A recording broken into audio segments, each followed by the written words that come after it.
ఓం శ్రీ సాయిబాబా జీవిత చరిత్రము 36వ అధ్యాయము 1 ఇద్దరు గోవా పెద్ద మనుష్యులు 2 షోలాపూరు నివాసియగు ఔరంగాబాద్ గర్ భార్య వింత కథలు ఇద్దరు పెద్ద మనుష్యులు ఒకనాడు గోవా నుండి ఇద్దరు పెద్ద మనుష్యులు బాబా దర్శనమునకై వచ్చి బాబా పాదములకు సాష్టాంగముగా నమస్కరించిరి.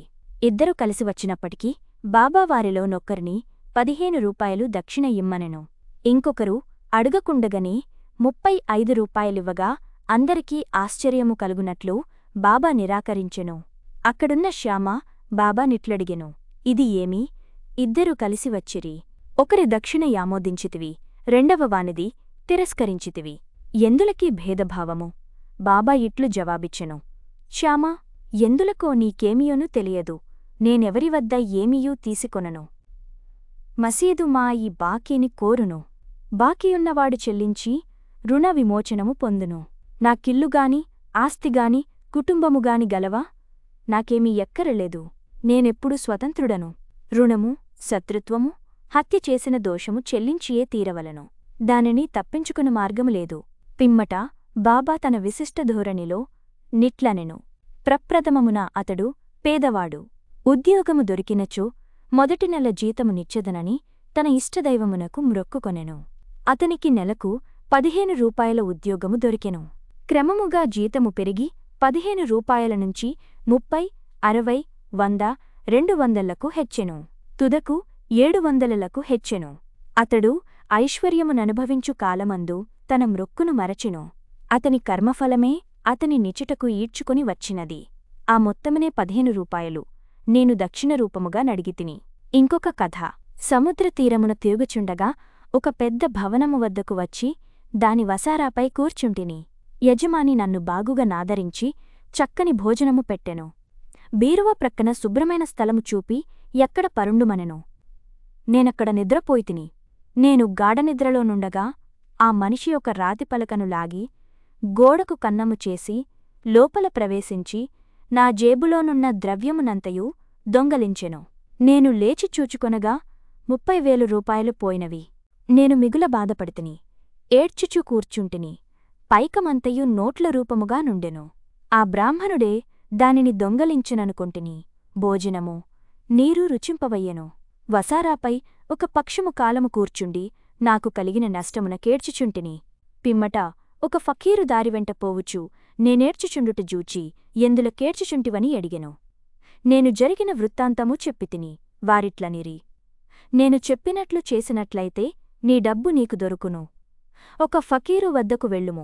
వారి చిరునామా నేనిచ్చెదను. వారి శరణు వేడుము.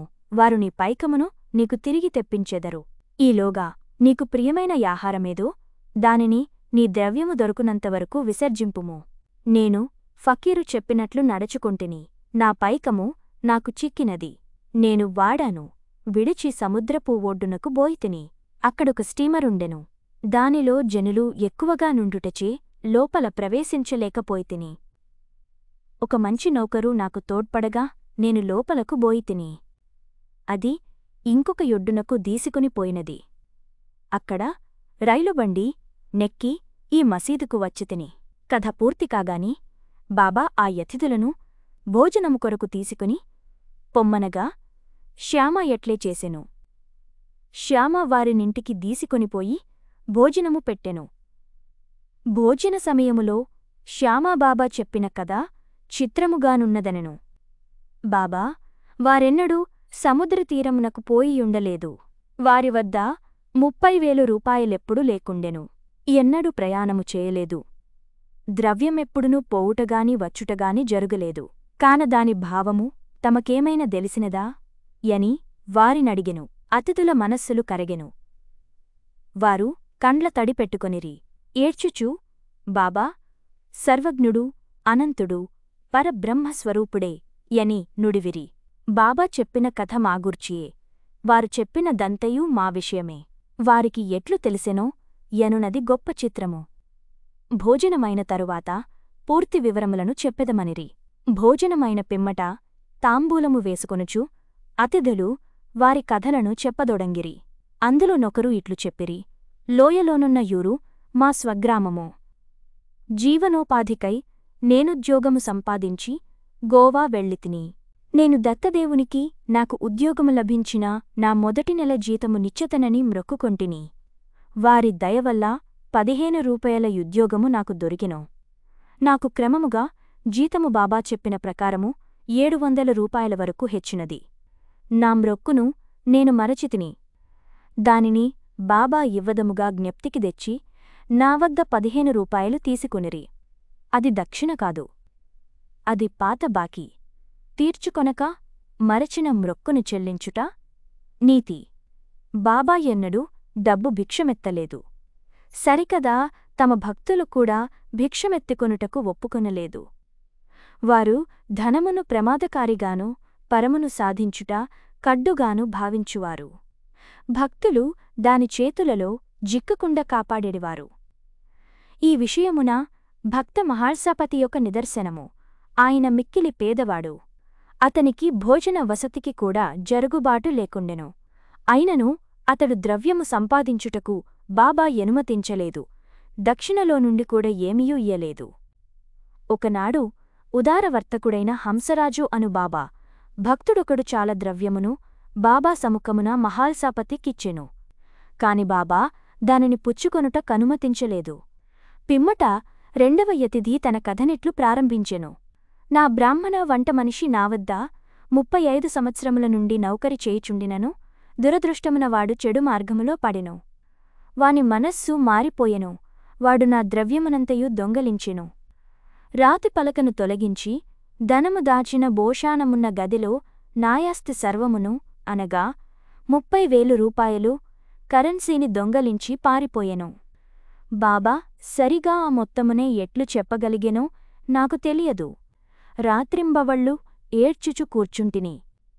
నా ప్రయత్నములన్నీయూ విఫలమైనవి. ఒక పక్షము వరకు చాలా యారాటపడితిని. విచారగ్రస్తుడనై దుఃఖముతో అరుగుపై కూర్చొనియుండగా ఒక ఫకీరు నా స్థితిని గనిపెట్టి కారణమును దెలిసికొనెను. నేను వివరములన్నీయూ దెలిపితిని. అతడు షిరిడీ సాయియను ఔలియాయున్నారు. వారికి మ్రొక్కుము. నీకు ప్రియమైన యాహారము విడువుము. నీ మనస్సులో వారి దర్శనము చేయువరకు నీకు ప్రియమైన యాహారమును తిననని మ్రొక్కుకొనుము అనెను. నేనట్టులే బాబా, నా ద్రవ్యము దొరికిన పిమ్మట మీ దర్శనము చేసిన పిమ్మట నేనన్నము తినెదను అని మ్రొక్కుకొంటిని. దీని తరువాత 15 దినములు గడచెను. బ్రాహ్మణుడు తనంతట తానే నా డబ్బును నాకిచ్చెను. నా శరణు వేడెను. వాడిట్ల నేను పిచ్చి ఎత్తి ఇట్లు చేసినాను. నా శిరస్సు నీ పాదములపై బెట్టితిని. దయచేసి క్షమించుము. ఈ విధముగా కథ సుఖాంతమైనది. నాకు కనిపించి సహాయమొనర్చిన ఫకీరు తిరిగి కనబడలేదు. ఫకీరు చెప్పిన షిరిడీ సాయిబాబాను చూచుట కెంతో గాఢమైన కోరిక కలిగినది. మా ఇంటికంత దూరము వచ్చినవారు షిరిడీ సాయిబాబాయేయని నా నమ్మకము. ఎవరైతే నాకు కనపడి నా ద్రవ్యమును తిరిగి తెప్పించిరో అట్టివారు 35 రూపాయల కొరకు పేరాస చూపెదరా? దీనికి వ్యతిరేకముగా మావద్దనుంచి ఏమీయూ ఆశించక ఎల్లప్పుడూ తమ చేతనైనంతవరకు బాబా మమ్ములను ఆధ్యాత్మిక మార్గమున నడిపింతురు. దొంగలించిన నా ద్రవ్యము దొరికిన వెంటనే మిక్కిలి సంతసించి మైమరచి నా మ్రొక్కును మరచితిని. ఒకనాటి రాత్రి నేను కొలంబాలో నున్నప్పుడు బాబాను స్వప్నములో జూచితిని. షిరిడీకి పోవలెనను సంగతి ఎప్పుడు జ్ఞప్తికి వచ్చెను. నేను గోవా వెళ్ళితిని. అక్కడ నుండి స్టీమర్ మీద బొంబాయి వెళ్ళి అటునుండి షిరిడీకి పోవ నిశ్చయించితిని. నేను హార్బరు వద్దకు పోగా స్టీమరులో జాగా లేకుండెను. కేప్టెను ఒప్పుకొనలేదు కాని నాకు పరిచయములేని నౌకరొకడు చెప్పగా నొప్పుకొని నన్ను స్టీమరులో బొంబాయికి తీసుకొని వచ్చెను. అక్కడ నుండి ఇక్కడకు రైలులో వచ్చితిని. కాబట్టి బాబా సర్వజ్ఞుడు, సర్వాంతర్యామి. మేమెక్కడా, మా ఇల్లెక్కడా, మా అదృష్టమేమని చెప్పవలెను. బాబా యా ద్రవ్యమును తిరిగి రాబట్టెను. ఇక్కడకు లాగుకొని వచ్చెను. షిరిడీ జనులారా, మీరు మాకంటే పుణ్యాత్ములు, మాకంటే అదృష్టవంతులు. ఏలనా బాబా మీతో యాడి, నవ్వి, మాట్లాడి ఎన్నో సంవత్సరములు మీతో నివసించెను. మీ పుణ్యమనంతము. ఎందుకనగా అది బాబాను షిరిడీకి లాగెను. సాయియే మన దత్తుడు, వారే మ్రొక్కుకొమ్మని నన్ను ఆజ్ఞాపించిరి. స్టీమరులో జాగా ఇప్పించిరి. నన్ను ఇచ్చటకు దెచ్చిరి. ఇట్లు వారి సర్వజ్ఞత్వమును సర్వశక్తిమత్వమును నిరూపించిరి. ఔరంగాబాదుకర్ భార్య షోలాపూరు నివాసియగు సఖారాం ఔరంగాబాదుకర్ భార్యకు 27 సంవత్సరములైనను సంతానము కలుగలేదు. ఆమె అనేక దేవతలకు మ్రొక్కులు మ్రొక్కెను, కాని నిష్ప్రయోజనమయ్యెను. తుదకు నిరాశ చెందెను. ఈ విషయమై చివరి ప్రయత్నము చేయ నిశ్చయించుకుని తన సవతి కొడుకగు విశ్వనాథుతో షిరిడీకి వచ్చెను. అచట బాబా సేవ చేయుచు 2 నెలలు గడపిను. ఆమె ఎప్పుడు మసీదుకు పోయినను అది భక్తులచే నిండియుండెడిది. బాబా చుట్టు భక్తమండలి మూగియుండువారు. బాబా నొంటరిగా జూచి వారి పాదములపై పడి తన మనస్సును విప్పి చెప్పి తనకొక సంతానము కావలెనని కోరుకొనుటకై తగిన యవకాశమునకై కనిపెట్టుకొనియుండెను. తుట్టతుదకు శ్యామాకీ సంగతి చెప్పి బాబా యొంటరిగా నున్నప్పుడు తన విషయములో జోక్యము గలుగజేసుకొనుమనెను. శ్యామా బాబా దర్బారెల్లప్పుడూ తెరచియుండుననియూ అయినను ఆమె గూర్చి ప్రయత్నించదననియూ సాయిప్రభువు ఆశీర్వదించవచ్చుననియూ చెప్పెను. బాబా భోజన సమయమున మసీదు వాకిలిలో కొబ్బరికాయ అగరవత్తులతో సిద్ధముగా నుండుమనియూ తాను సైగ చేయగనే మసీదుపైకి రావలెననియూ చెప్పెను. ఒకనాడు మధ్యాహ్న భోజనానంతరము శ్యామా బాబా చేతులు తువాలుతో తుడుచుచుండగా బాబా శ్యామ బుగ్గను గిల్లెను. శ్యామ కోపగించి, దేవా, నా బుగ్గను గిల్లుట నీకు తగునా? మా బుగ్గలు గిల్లునట్టి పెంకి దేవుడు మాకక్కరలేదు. మేము నీపై నాధారపడియున్నామా? ఇదియేనా మన సాన్నిహిత్య ఫలితము అనెను. బాబా ఇట్లనెను, శ్యామా, 72 జన్మల నుంచి నీవు నాతో నున్నప్పటికీ నేను నిన్ను గిల్లలేదు. ఇన్నాళ్లకు గిల్లగా నీకు కోపము వచ్చుచున్నది. శ్యామా ఇట్లనియెను, మీ నుండి మాకు గౌరవముగాని స్వర్గముగాని విమానముగాని యవసరమూ లేదు. మీ పాదములయందు నమ్మకము మాకెప్పుడును నుండుగాక.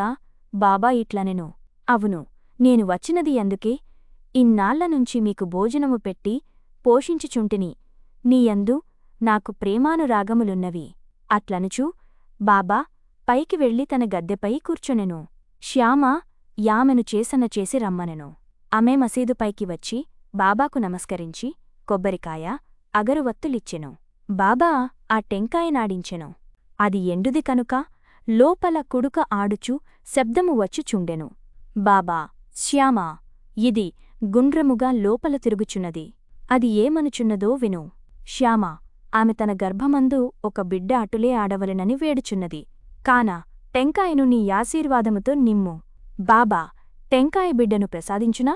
అట్లనుకొనుటకు ప్రజలెంత వేడగులు.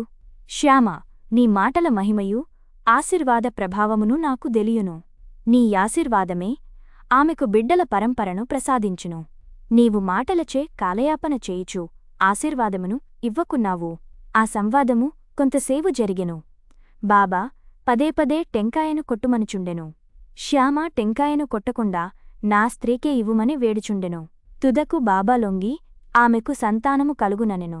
ఎప్పుడని శ్యామ ఎడిగెను. 12 మాసములలోనని బాబా జవాబిచ్చెను. టెంకాయను పగులగొట్టిరి. ఒక చిన్న చిప్పను ఇరువురు తినిరి.